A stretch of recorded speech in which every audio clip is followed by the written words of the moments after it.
لا إله إلا الله محمد رسول الله۔ میں عمرے پہ آئی ہوں، خواب میں پتہ نہیں کوئی بہت مجھے مارتا، یہ سب جھوٹی باتیں ہیں، برے خواب آتے ہیں، کسی کو بتایا ہی نہ کریں۔ حضور نے فرمایا خواب دو قسم ہوتے ہیں، ایک رحمانی ایک شیطانی۔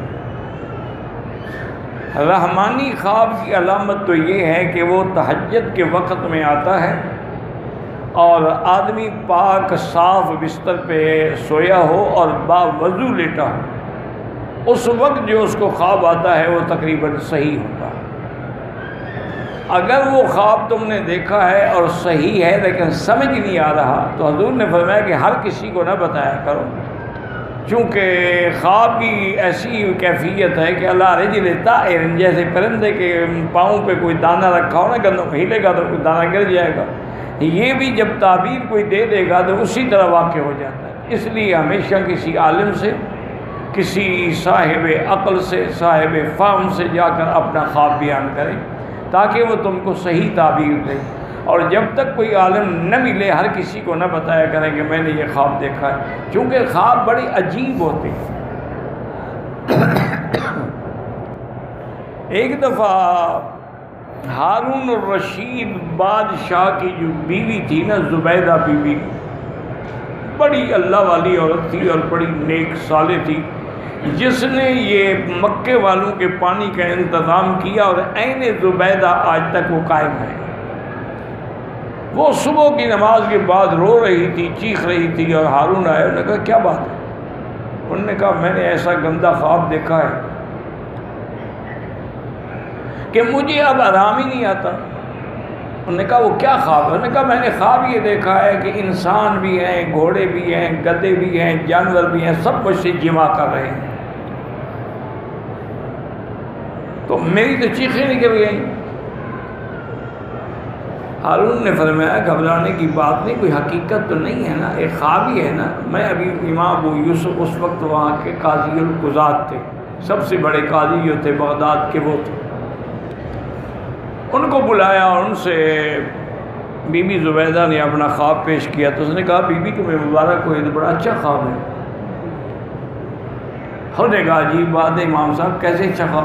انہوں نے کہا بھی جمع کر کے آدمی کو فائدہ ہوتا ہے نا، لذت ہوتی ہے، فائدہ اٹھاتا ہے نا۔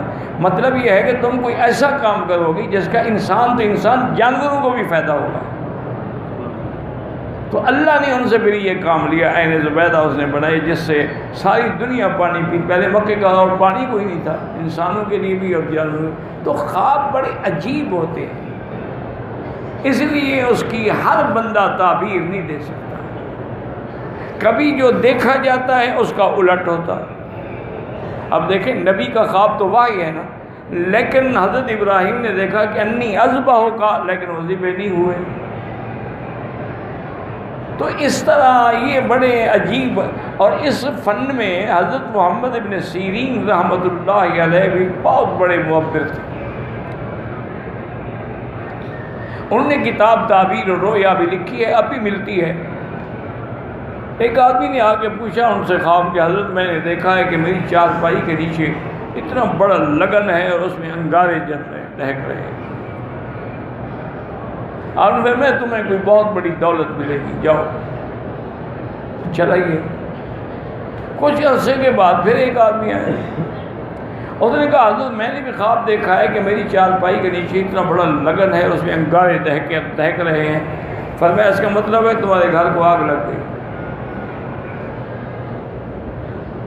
وہ حیران، اب طلباء حیران، نے کہا حضرت عجیب بات ہے، ایک آدمی خواب دیتا ہے، اس کو کہتے ہیں آپ کو دولت ملے گی، دوسرے کو کہتے ہیں تمہارا گھر بھی جل جائے گا، خواب بھی ایک جیسا ہے۔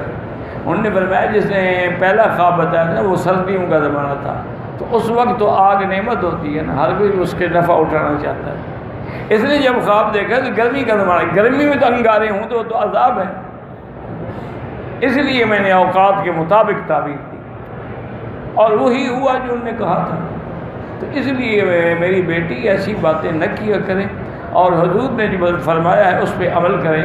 آپ نے فرمایا کہ اگر کوئی برا خواب دیکھو اور تمہاری آنکھ کھل جائے 3 دفعہ لا حول ولا قوت الا باللہ العلی العظیم بھی پڑھیں اور بائیں طرف تھوک دیں، اور پھر کروٹ بدل کے سو جائیں اور کسی کو نہ بتائیں، کچھ بھی نہیں ہوگا۔